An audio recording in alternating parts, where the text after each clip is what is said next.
Welcome to the Journal of Biophilic Design podcast. Welcome to the Journal of Biophilic Design podcast. We're thrilled to be joined by Alexander Verbeek. He's a Dutch environmentalist, public speaker, a former diplomat and a strategic policy advisor for the Netherlands Ministry of Foreign Affairs. He's over 30 years experience working on international security, humanitarian and geopolitical risk issues, and also linking those to the Earth's accelerating environmental crisis. He's also policy director of the EDRC, which is the Environment and Development Resource Centre in Brussels. Alexander, many thanks for joining us today. Happy to be here, Ness. Great. Well, can you tell us a little bit about yourself, please, and what you do? Well, you just did in many lines. A lot of that is former, and that's so much easier. It's so much easier to say, I'm a former diplomat, and then people kind of have an idea what that is. For now, I'm working on a lot of different things. When I left diplomacy in late 2015. I became a public speaker. I spoke all over the world about all kinds of environmental issues and the impact on environment, on security. But that all stopped during the pandemic, and then I picked up all kinds of other things that I've been working on. I'm associated or have been associated with all kinds of institutions where I was active. I'm writing more nowadays, so I started this newsletter, The Planet, that's now read by thousands of people. So I hope that people that listen here sign up and join to that as well. The Planet at Substack. I do consultancy. I'm involved with some water projects. This afternoon I'll prepare a speech that I'll give at COP26 tomorrow. I'm involved with Kaleidoscope Travel, which is a travel agency. I could probably go on. I normally have like somewhere between 10 and 20 projects that all have some kind of environmental angle in it, and some get at a certain moment more attention than others. And I'm kind of juggling all these things together. So I'm still working on some kind of elevator pitch where I can say online what I'm doing. And then I normally say environmentalist, but yeah, what is an environmentalist? Somebody active on environmental issues. I see myself more as an activist than anything else. I really try to work towards a better planet and more responsibility and more equality in the world. But it's difficult to catch. So if you have a good suggestion for a better catchphrase, I'm all ears. Okay, I'll work on it and I'll let you know. What inspired you to work in geopolitics in the first instance, and sort of what inspired your love for the natural world? Yeah, well, geopolitics and love for natural world is two different things. I think the love for natural world starts in your upbringing. I think I grew up in a village, and my parents loved to go out camping in the summer. So you stay in a tent somewhere in nature and that kind of thing. And I think my grandfather may have been a great influence. So he was born in 1900, and he was the 10th child in a farmer's family, and being the last one and maybe having the best brains of all, he was the one that was selected to get better education. So he walked 2 hours every day to school, and then later walking 2 hours back, 4 hours a day. And he became a teacher. The rest was all stayed in this farming community. And so when I knew him quite well. He died when I was 24. And then he was really an old man in his 80s. And then in his life, he had made a good career. You see pictures of him in the 1940s and 50s, really looking like a distinguished gentleman. But when he was back in his 80s, he still, these old farmer roots were coming back. So I have these child memories of working with him in the garden, and he's telling me about plants and animals and that kind of stuff. So I think that that kind of triggered a love for the natural world that has never left me. And yeah, the interest in geopolitics is something else. I think one of my oldest hobbies that has always stayed with me is a love for cartography. I'm always looking on maps. And when I got older in my high school years, I started to find out more about why are those borders on those maps, and I started reading about countries, and I got interested in history, how those borders got there, and also about what the present problems are between these countries. Often, what is happening left and right of a border, and what are the different views on how you should govern a country. So I think from geography or cartography, I think this that has influenced a lot in my life. I think this interest in geopolitics, also interest in geography. I studied human geography because I wanted to specialize in historical cartography. I think in all of Europe there's only one professor in that field, so it's a very specialist niche. And while I was studying geography to later be able to specialize in cartography, I discovered that I liked the development studies much more. So I took that course, and then from development studies, I ultimately ended up as becoming a diplomat. It's fascinating. It really is. I'm with you again on the map side of things. You kind of like when you look at a map and you've got like straight lines, across Africa and things, and you think, well, you're going through people's land, and it's like, there's tribal things going on, and that sort of, I can imagine, obviously you had the opportunity when you became a diplomat to be able to make a difference and to kind of like, to get those conversations going, and must have been an amazing, really fascinating time. Yeah, it's a fascinating world to live in, and it's I think we will only need more diplomats in the years to come, because I'm quite worried about what's happening in the world now. It's from an environmental point of view, but also from a geopolitical point of view. The tensions are growing higher, inequality is increasing, and the environmental crisis is only aggravating all of that. So it's let's say climate change and the rest. I mean, when I speak about climate change, I often also mean the loss of biodiversity and the pollutions, all the environmental crises together. They only make an already tense situation worse. The stakes are getting higher. And then there's a lot of people, especially the poor people in the poor countries, the ones that are least responsible for all of this, that will be the first and the first hit, and the ones that are most hit by all these changes that are going to come.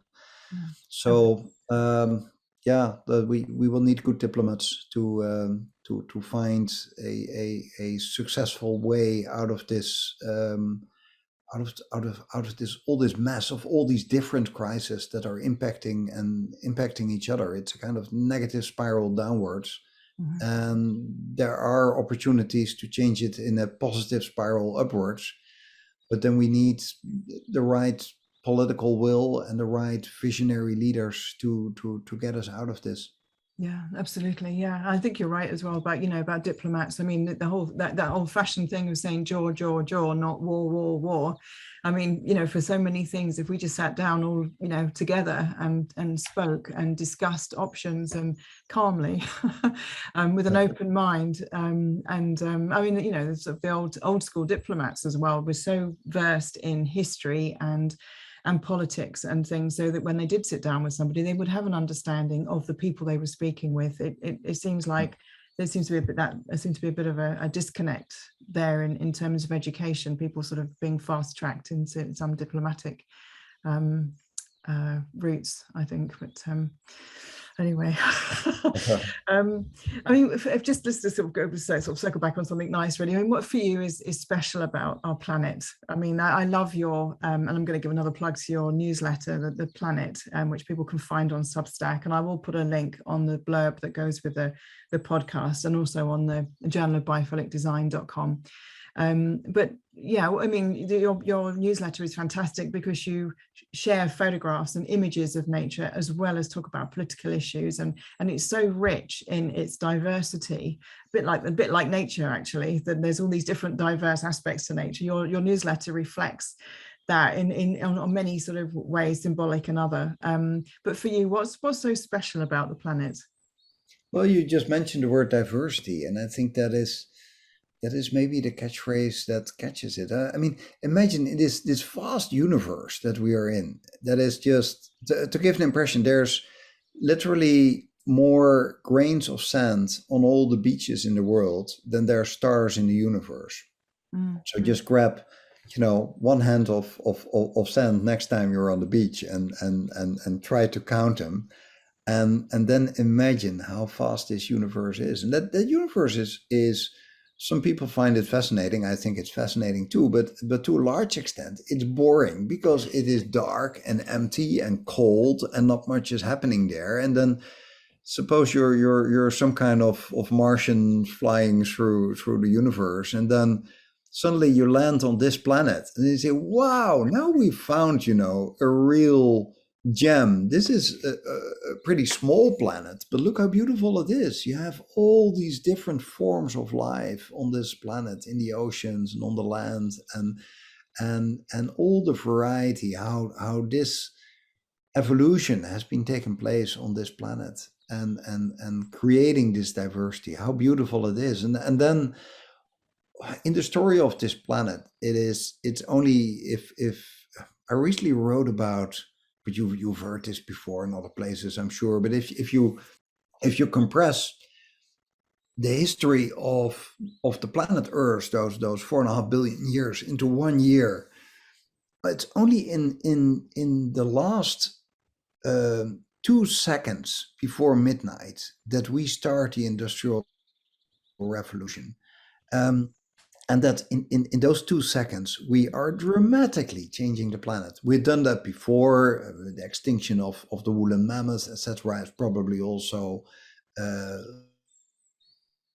we're probably to blame for those things as well. But the real dramatic changes is only in these past 200 years, and especially in the past 50 years. And now, suddenly, the best organized and the brightest organism that has ever come out of this evolution is the very same one that is destroying all this beauty, and is, with all our intelligence and with all our ways of cooperating that got us this far, we are not capable of taking the right decisions to save this planet. That, there's a moral duty to do it anyway, but there's also self-interest. We are now ruining this planet. So there I am, caught between, on the one hand, a deep grief about what we collectively are destroying here, and at the same time, just to preserve my sanity and to sometimes focus my mind on positive things. Mm-hmm. I see all this beauty that we still have that is at risk. So I'm kind of torn between those two kind of feelings, and I'm optimistic by nature. I'm normally a happy guy, liking all the positive things in life. So yeah.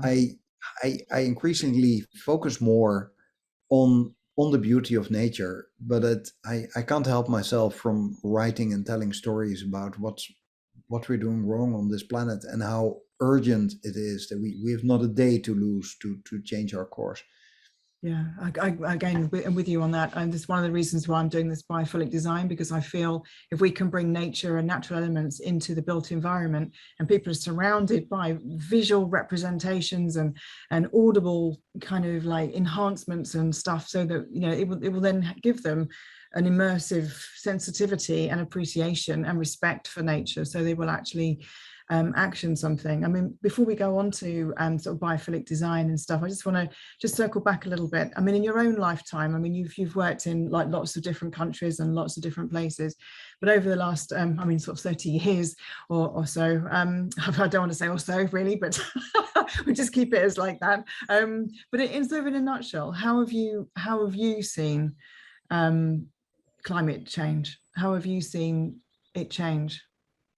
Well, the most obvious one is, of course, in the media. If you just look, let's say, the past 5 years or so, suddenly the newspapers are really writing about all the weather extremes and the damage, etc., that they cause. But if I look more in my personal life, if um, I was a couple of years ago, I was in Boulder, Colorado, giving a talk to students. And I told them that when I went on those camping holidays with my parents that I mentioned earlier, when we stopped at a gas station, it was my task as a young boy to get out and to clean the windshield of all the bugs that were on there. And you literally couldn't see anymore. It became this kind of gray blur because of all these dead insects. And when I described this a couple of years ago to these students, they didn't believe me. They said I was exaggerating, etc. And I said, no, it was really true. If I now drive for a full day, there might be one bug that I catch on my windshield, but then it was just thousands and thousands. And that change from thousands to just one um, is dramatic. I remember the butterflies in the garden of my parents. There were literally hundreds of butterflies. It was just so beautiful. And now in in in that village, there's just you never see butterflies anymore. I live now in the Dutch house where I sometimes live. I live on an island, and their nature is much more diverse, and there's still butterflies there, quite a lot actually. Um, but there's a deliberate policy to get them back, and to sow flowers on the sides of the farm fields, etc. Which probably brings me to all the positive things that we can be doing. But I think if there's one decisive moment in my life where I was really aware of climate change, that's a couple of years. That's maybe now, let's say about 10 years ago or so.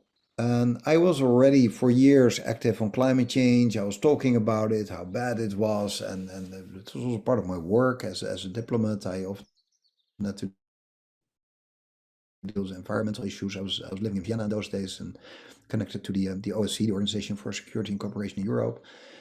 And I was on holidays in the US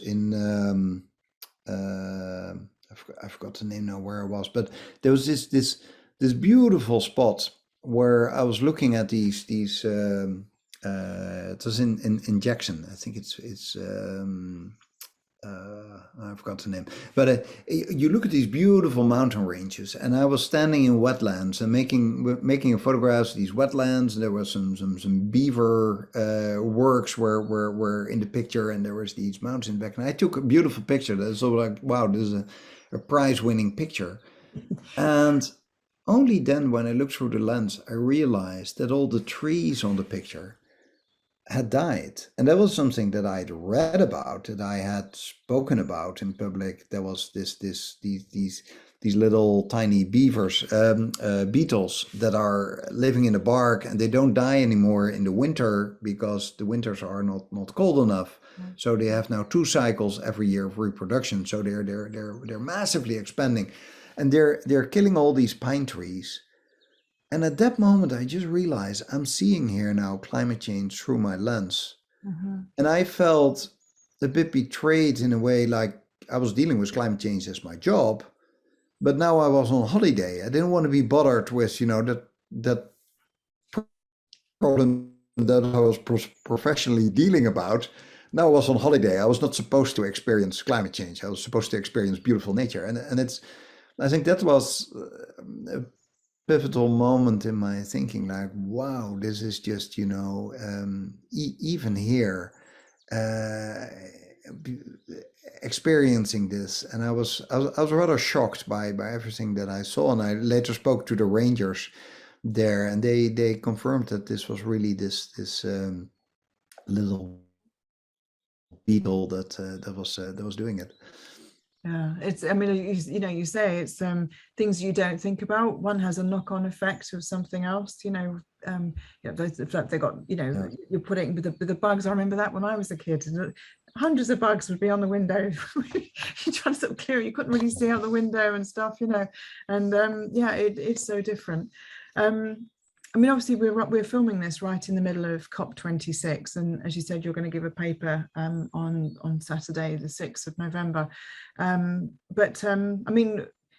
want to ask you a little bit about your thoughts on COP26 and how you feel it's going so far. Maybe before that, I would also like to ask you, because I know you deal with security issues that have arisen from climate change. Personally, I've worked in Africa and with when you see how the nomadic tribes are having, are being made to be stationary, so therefore they're not driving, their cattle up and down the highlands to the lowlands, and that's having an impact, and how they're becoming more sedentary. They're sort of having, which is a positive thing for the communities, but they're cutting down the trees to build houses, and you're kind of seeing it in real time. You're seeing, like you said about the beavers and the beetles in the trees. You can witness the same thing happening with cultures and things. And I mean, for you, what's one of the sort of big security threats that you're seeing as a result of climate change? Well, I can't say there's like the biggest, but just to mention a few. There's 2 billion people that are dependent on the waters from the Himalayas. Okay. And they need it for agriculture, and they need to know when to plant, etc. And these glaciers are now rapidly melting. So that means you first get too much water because they're melting, and at a certain moment they're mostly melted away or completely, and you don't have the water anymore. So this completely, it's often called the third pole after the North and the South Pole, that the Himalayas is this massive chunk of ice that we are now losing. Imagine these 2 billion people that are dependent for their food on a regular flow of water. And then add to this the gradual rising of temperatures that changes things anyhow. And add to that the monsoon, that is the other source of water that used to be very reliable. You could kind of look on your watch to know when the monsoon would start. It now can easily just start a month earlier or later, or be much worse or different than the year before. So you can't plan on it anymore. And all this at just only, 1.1, 1.2 degrees warming Celsius that we have now, we're on track to something like 2.7 or maybe 3 at the end of this century. So we're only at the beginning of climate change, and we already see these kind of effects. Imagine what that will do with security, that people at the individual level, families can no longer grow their food, they can no longer feed their children.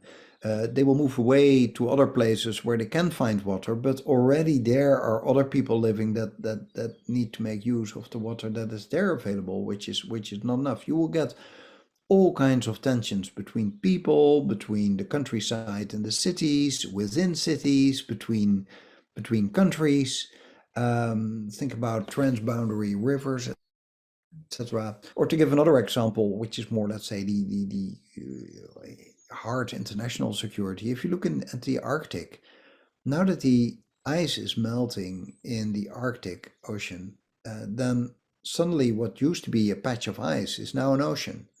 So it means you have a new ocean to defend. There are huge stakes involved, because there's all kinds of minerals and oil that you can now take from the seabed that wasn't there before. But there are different claims of who owns what. So there are all kinds of tensions, while there are big stakes in a situation that is rapidly changing. So suddenly, let's say Russia and the United States, that used to be neighbors in the Bering Strait, are now also neighbors on the north side, for instance. So a lot of things are changing there, and countries that are not really involved in the Arctic want to get involved there, so they try to find their way in. So you can think of all kinds of tensions that are related to it. Or as a last one, think about sea level rise. All these people that have to move away from the coast sides, because at the end of this century we may have like a meter of sea level rise. If we're unlucky and if we keep misbehaving as we do, it might go up to something like 2 meters. And that's only end of the century. We have, of course, it's ridiculous to look at 2100. Our children will still be alive by then, and their children will live well into the next century. We have to look on a longer scale than this 2100 that's always mentioned. But even if you take 2100, just 80 years away from now, there is, if you have, let's say, 1 meter of sea level rise, that is it's not that you lose 1 meter of your beach, you lose much more. I mean, if the sea is 1 meter up, it has such a huge influence on a lot of lands are being washed away. It means you get more salt intrusion.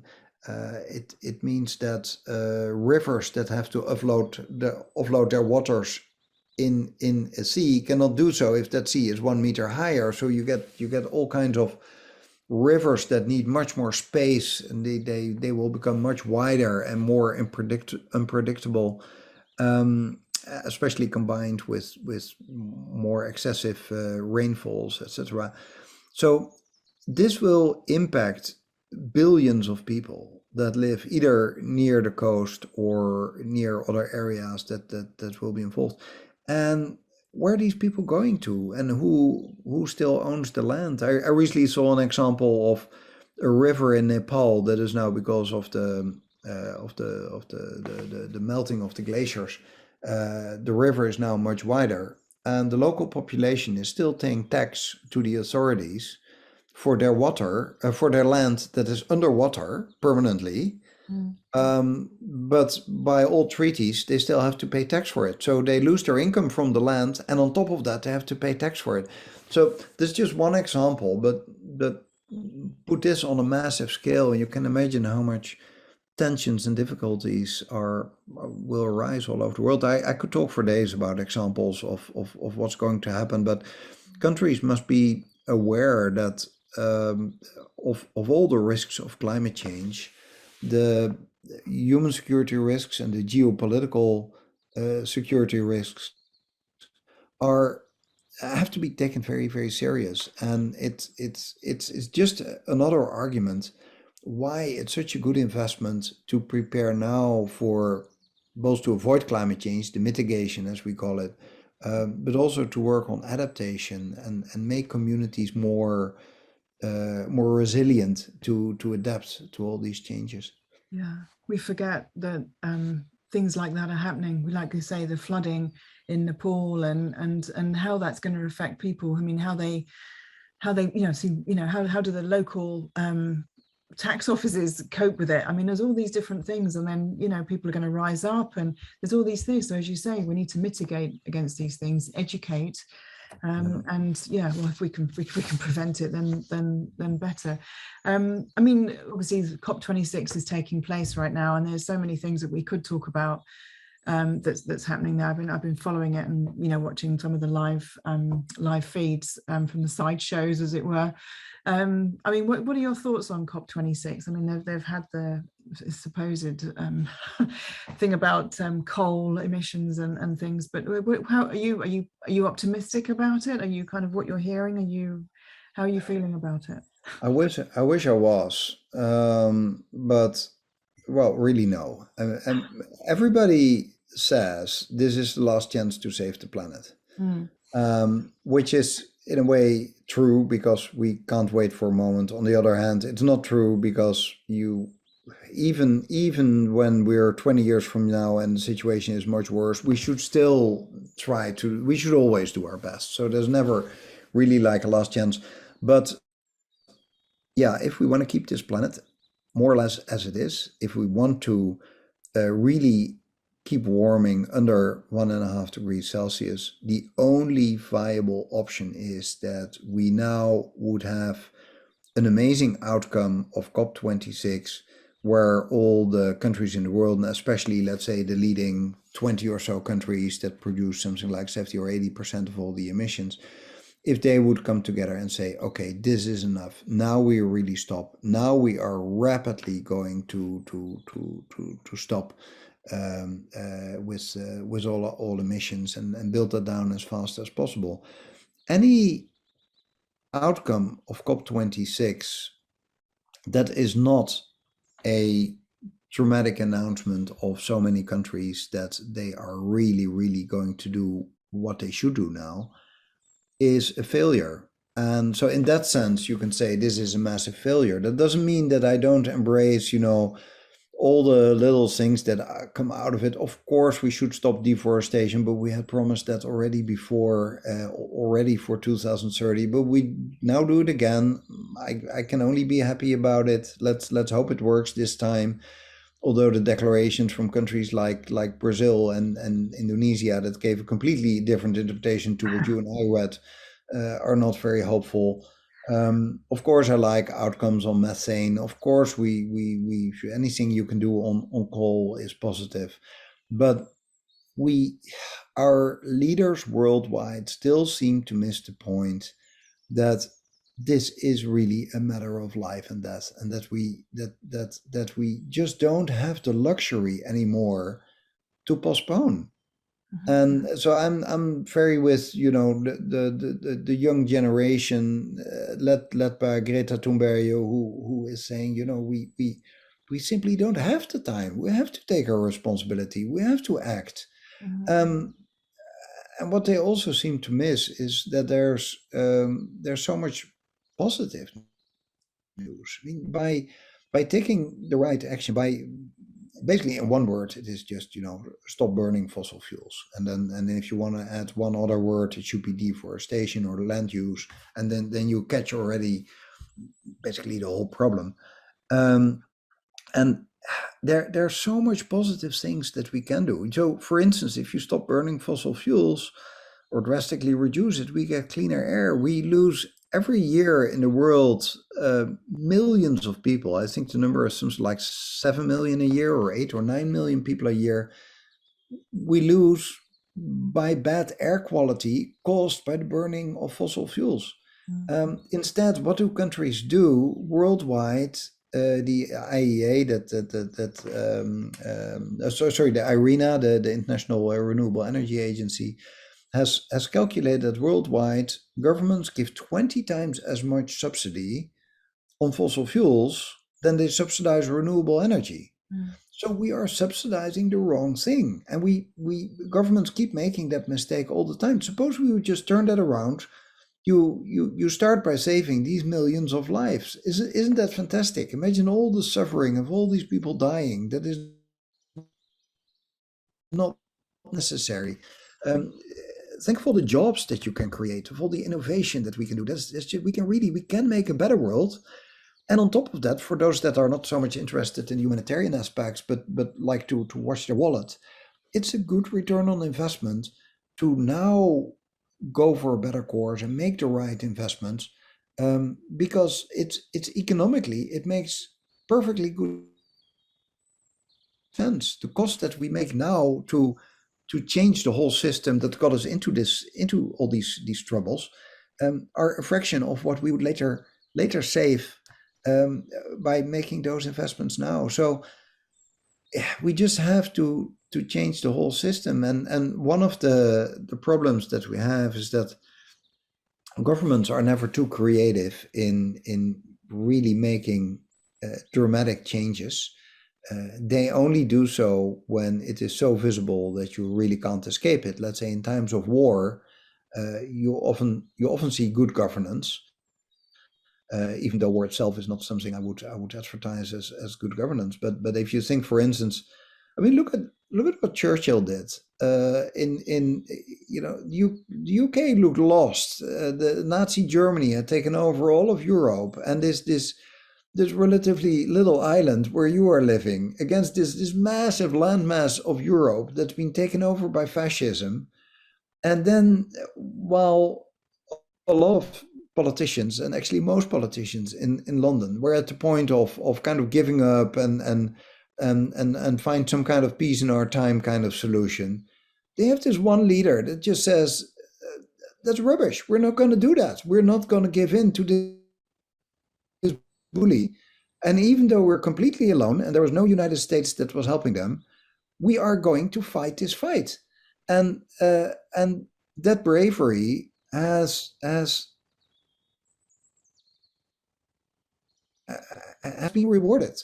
And Churchill was right. He managed to get everybody on board. He showed leadership in a time when that was needed. And it is that kind of leadership that we lack so much. There's too much business as usual. There's too much influence of the businesses on decision making, especially in the United States. I mean, what you now see happening with a guy like Joe Manchin, who gets 2/3 of his income not as his salary as a senator, but being paid by the fossil fuel industry, who's then stopping any kind of legislation that would actually improve the situation on the planet and would help to fight climate change.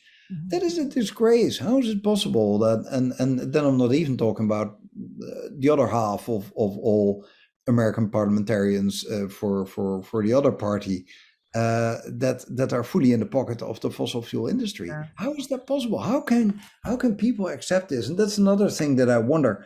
Where is the anger? I mean, the anger that I see with young people that are worried, that are out in the streets. Why are we not out in the streets? Because we see what is happening. We see that we as people are betrayed by the personal and the business interest of a very small elite. Why aren't we out there protesting? Why aren't we changing the system?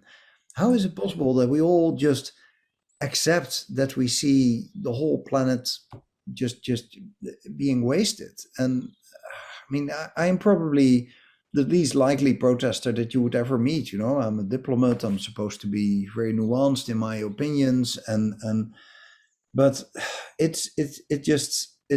it puzzles me what is going on. And that's why in my newsletter I sometimes write about, I've done it now several times, about the historians in 100 years from now that are looking back at this period and that they are just puzzled.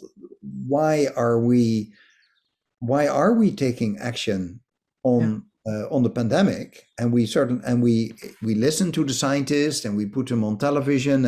Everybody's got now this national Fauci kind of national scientist that's on television, and we listen to their opinion.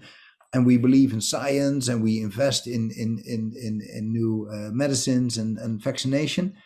And why, for the other big crisis, we are kind of ignoring the science, and we're not taking the right measure. So yeah, that was a much too long answer to your question about COP26. So I fear I'm disappointed. I fear I'll be disappointed as well. I will embrace any flicker of light that comes out of it with some kind of deals on specific subjects. I welcome all of them, but it's not the massive change that we need. No, I think you're right. I think as well, I mean, you say, why aren't we all rising up? I think there's a lot of, we are very comfortable how we are, everything is happening as it were. I mean, in the UK, we had with the petrol, obviously because there was other issues going on there, but that put the wind up everybody. I mean, because it's like, oh, hang on a minute, we can't drive our cars. So we were thinking in a different way. It's almost like if we turned it off, if we turned petrol off like immediately or, slowly or something, then it would make people rise up and think about, hang on a minute, this is a real thing that's happening. When it actually affects you, I think it's not really affecting people on a day-to-day basis. And I think sort of that's... Well, not people in the West. Remember, there's now 1 million hungry people in Madagascar that never, ever get in the media. There's 500,000 children in southern Madagascar that are now going hungry. And about 100,000 of them are at risk of not surviving until February. Where is this in the media? Where's the anger about this?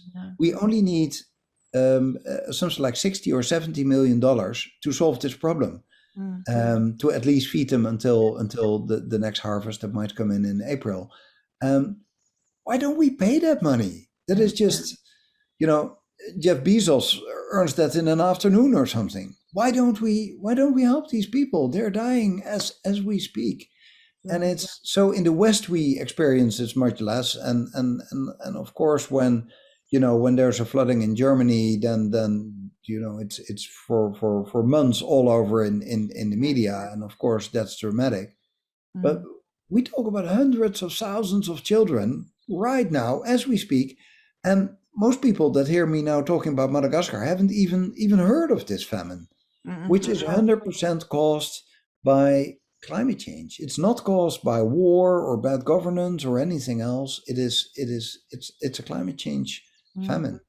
Makes you wonder why it isn't in the media. You just said, why isn't it all over the media? Is it because the media is controlled by certain people or certain things that they're not allowed to have it? So that's why independent reporting, independent publications, which are free from advertising and free from everything else, they're probably circulated there, but are people reading them? I mean, the people that would make a difference, or where the voices would rise up, they're not getting access to this information. I think that's probably a big issue. And social media as well is all algorithm based, isn't it? So there is a control there as well. So how we change that, or how that's how that is shifted, I don't know. There's a bigger question there, technology or whatever. I don't know. One of these changes is the rise of independent newsletters. That's also why I started writing mine, because I read increasingly independent newsletters that are of people that I trust, and I want to read their opinion. Many of them I know already from Twitter, but there you only have 280 characters or so. So you can basically just shout at each other. Whereas in the newsletter, people can really, they come back with history, they explain things, and let's say those newsletters from Heather Cox Richardson about the nowadays politics in America. I think they are way better than anything I read in the major newspapers that I'm following, and so I think that is a positive trend. And I understand this rise of newsletters during the pandemic. It suddenly became big. So it's basically in the last year that they really started to grow, and I think it's because people are disappointed in the classic big media. Because they have influence of money, etc. People have become much more disappointed about social media because it didn't bring what it did promise when it all started some 10 years ago, because of all these algorithms, etc. And it's just it seems to reward extreme opinions. And so if you want the nuance, and if you want to know the background, and if you really want to know the story, then the independent newsletters are really an interesting trend to follow. And you see that all of these independent platforms are now growing. I mean, like things like Substack and Review and Patreon, etc.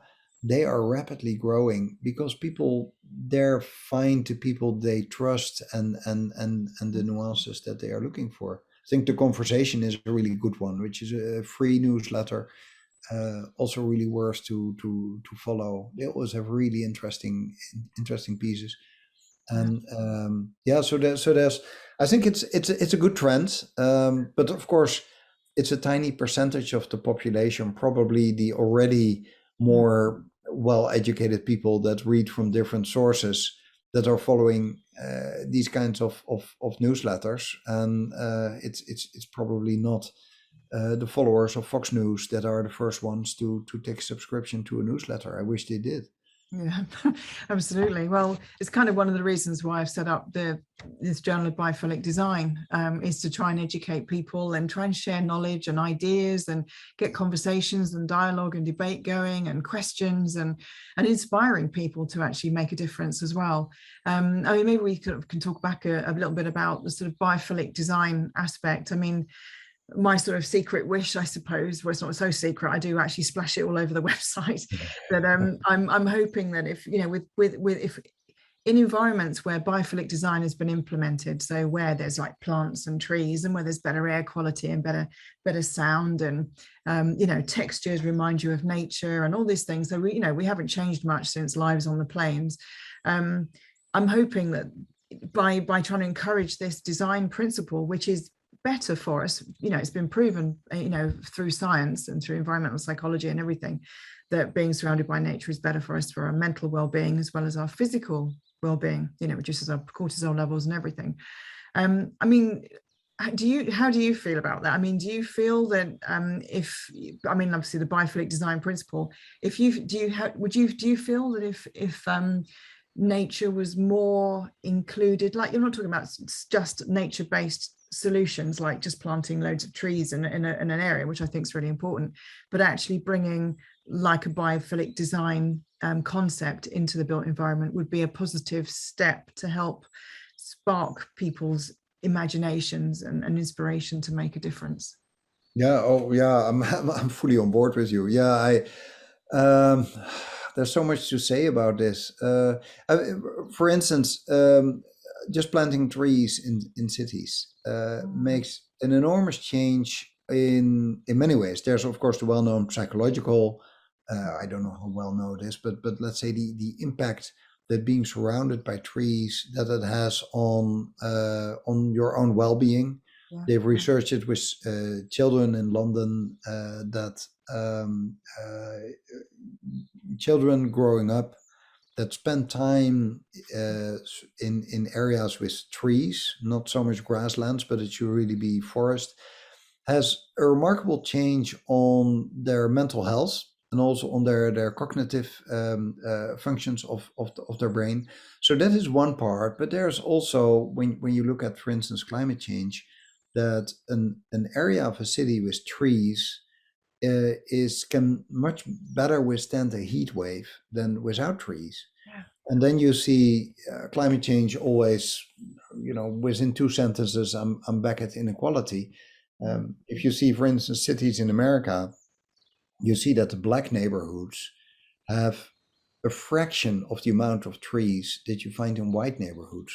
Mm-hmm. So the white neighborhoods that already have more air conditioning and houses built better to withstand heat have the extra advantage of having those trees around you. So it gets much more hot during a heat wave in the areas where there are no trees, and often you find the ones that are lower in the social hierarchy of a country that are living in those areas. So that's another aspect. And then I think it's just my own experience. I just sometimes deeply feel the need to go into nature, to walk in forests, because I feel better. And that is not for all the scientific stuff or so. It's just something that I recognize. I've seen it with friends of mine that have had a burnout. They always get the advice of doctors, just go walking in the forest, and you immediately feel better. And I really experienced that myself as well. And then if you look, for instance, in numbers for England, there's 10% of the youth in the UK has in the past year not spent a minute in nature. Nature being defined as including a beach or a park. We're not talking about, going hiking in the Scottish Highlands. Just a city park was already earmarked as nature. 10% of the British youth doesn't spend a minute in a full year in those kind of areas.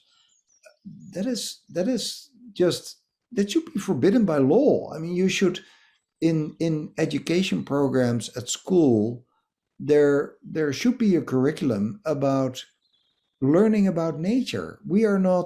Nature is not something like, a cinema where you pay some money that you can go in there and enjoy the cinema. We are part of nature. Mm-hmm. And it should be in when we grow up, we need to spend time in nature. We should be surrounded by it. We should also understand nature and respect nature.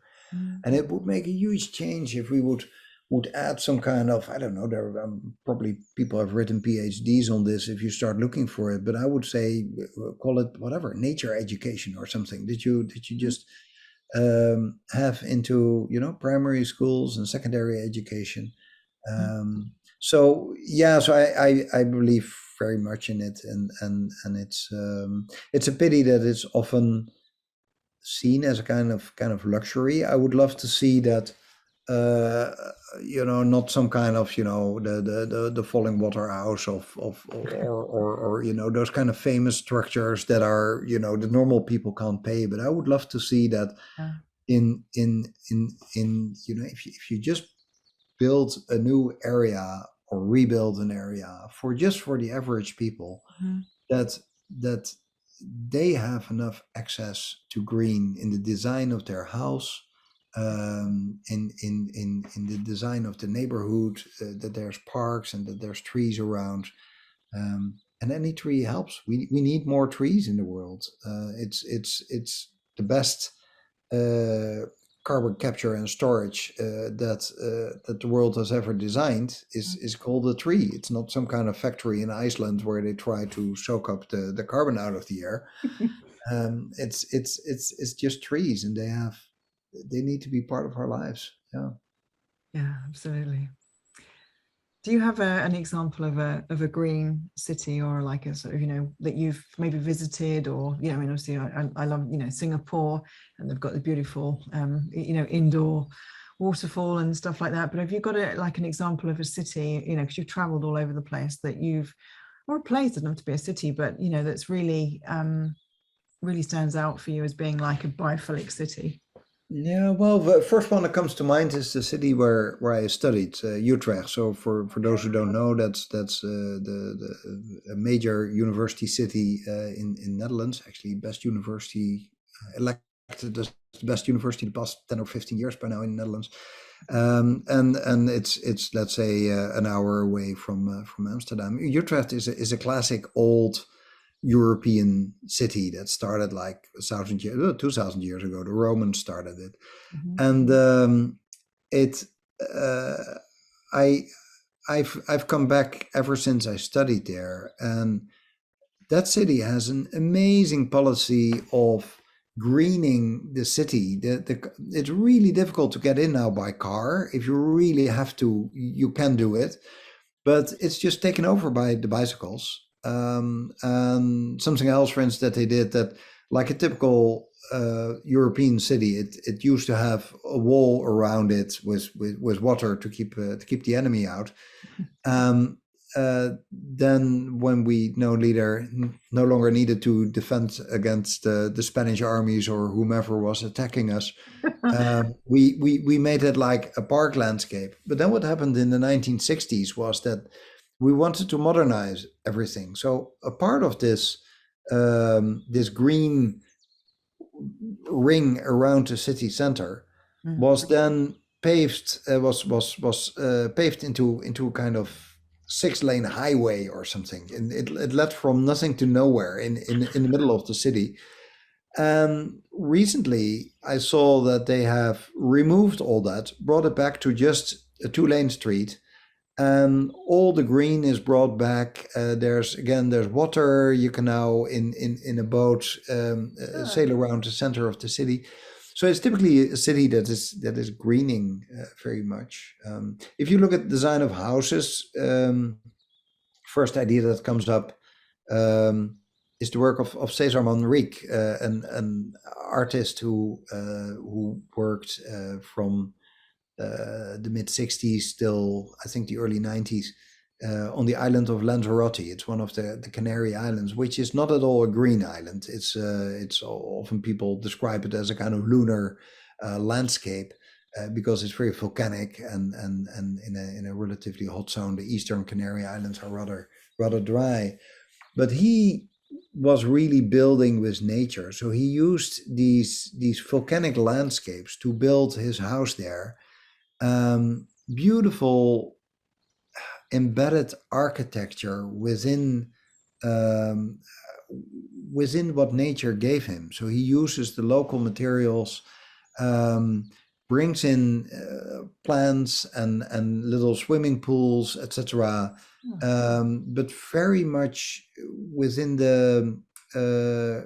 what nature gave him. So, for instance, there's a huge window in the house where the stream of lava that was coming towards the house, of course, before it was built, was kept intact. So the lava is actually coming into the house, into the living room, and the window is just going through there.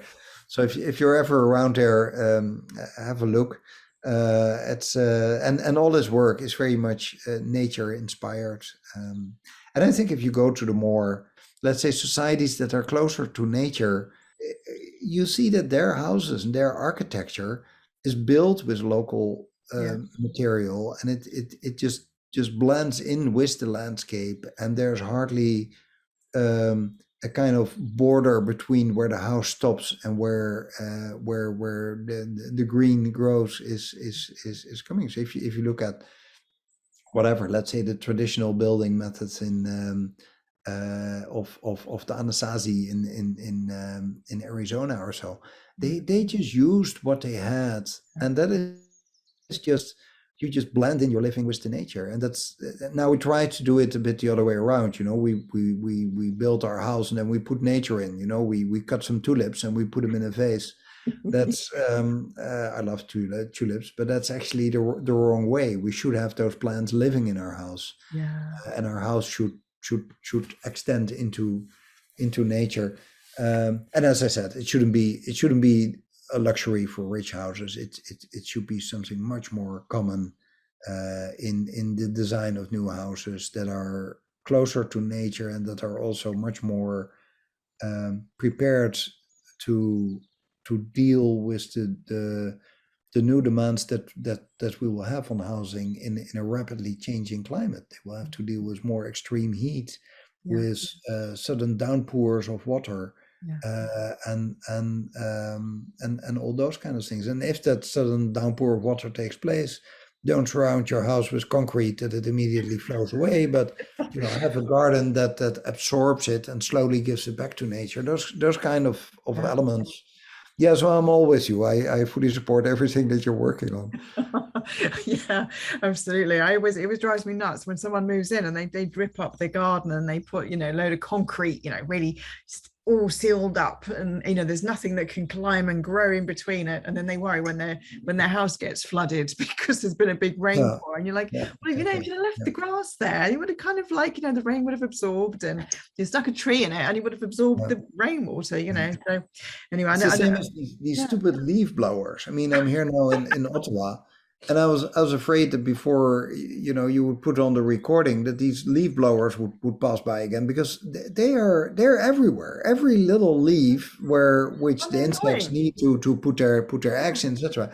They're all being blown away with these little motors that produce an extreme amount of pollution. They don't use so much fossil fuels, but the pollution they create because of the way it is constructed is horrible. I read somewhere that driving from here to California creates just as much pollution as half an hour of one leaf blower. Oh, seriously? So that's another thing. This should be forbidden by law. I mean, they're noisy. They're destroying nature. Just leave those leaves there. We need these nutrients back in the ground. Absolutely. We need them for the insects. Yes, we do. Exactly. Yeah. And I love that, actually. And I think the sound of them is so obnoxious. As I said, I was staying in the Cotswolds and I woke up in the morning and outside my house, outside the apartment I was staying in, what the heck is that noise? There was a B-52 bomber going over my head because I was right near a military air base. But then there was this leaf blower. So the guys were there, and I'm like, I used to love it when I was a kid, that lovely sound of the guy sweeping or, woman sweeping the leaves. I did it the other day. There was like loads on the steps, in the communal steps just here where I live. And there was me with a witch's broom. But it was actually the process of it, the sound of the sticks on the ground with the leaves moving and the crispness and that whole holistic kind of commune with nature. I think we should go back to that, and that's kind of where I'm at with all of this, really. But I could bang on about it forever, I suppose. But it's good to know about the leaf blower. I'm going to recite that when my neighbor gets theirs out. It's not just leaf blowers. It's also so people want to have their grass clean, but why do we all have so much grass? I mean, I plead guilty too because I also have grass, but that's crazy. Grass is like a desert. Let's just, all the herbs grow there, and that's just much more biodiverse, and there's more to look at. The grass is rather boring. I imagine if you want to play a match of football, that you need a field of grass, but you don't need it in your gardens. Gardens are much more fun if there's less grass and more stuff growing. Totally, I totally agree with you. Well, I mean, there's so many things I could ask you and talk about and everything, but I'm going to wind up because I'm sure you've got a paper to write. So, but there's a question I ask everybody right at the end of every podcast, and it's kind of like a magic question. It's like a fantasy question, but one day you never know, we might see it. If you could paint the world with a magic brush of biophilia, what would it look like? Oh wow. I would say much greener cities, because by already more than half of the people lives in cities, and that is increasing. So by 2050, in less than 30 years from now, another 2.5 billion people will move into the cities, and those cities are often just masses of concrete and cars and dirt, etc. Just imagine what you can do if you create a different concept for the city. I don't want to say we throw out all cars and all houses, etc. But if you just create more space for green, you can make it so much more livable. I mean, here in a city like Ottawa, I on the one hand, I realize how well we often do it in Europe, but here this central business district is so dead. There's just only these glass, concrete, high-rise offices. There's nothing green, etc. Imagine if you just would close, let's say, 10 or 20% of the streets, and you allow there maybe a bicycle lane, and for the rest it's for pedestrians. And then imagine what you can do with that space. You can make parks. You can plant trees. You can encourage the houses left and right of the streets, that they use more plants, etc., to put outside. You can make it a much more greener landscape, and there's examples all over the world where it worked, where it's just so much nicer. I mean, why is a city like Boulder in Colorado nice? Well, the main thing that Boulder has to offer, well, it's two things. One is that there was a small stream, small river that goes through the city, and there, left and right of the water, they created green spaces. People are jogging there now. They're having a picnic, or they cycle there. And the other thing is that just one of the many streets, Pearl Street, in the 1970s already, they closed it for traffic. And that is now such a wonderful area for, shopping, drinking your coffee, enjoying, the monuments that are there, and the plants and everything that's out there. So I would say green cities, and it's we know how to do it. We have the examples. And again, just like climate change, it is just a political will. And that's where all of us come in. We should just vote for politicians that actually do the right thing, that we as the people want, not what companies or vested interest want. And I'm sure that if you just ask people in the street, would you like this, option A, with a completely concrete jungle, or would you prefer this picture where we take the same street but we've painted it green with a magic brush? I'm sure that practically everyone would say, I prefer the green version, and I believe that it's doable, and we should go for that. Thank you for listening to the Journal of Biophilic Design podcast.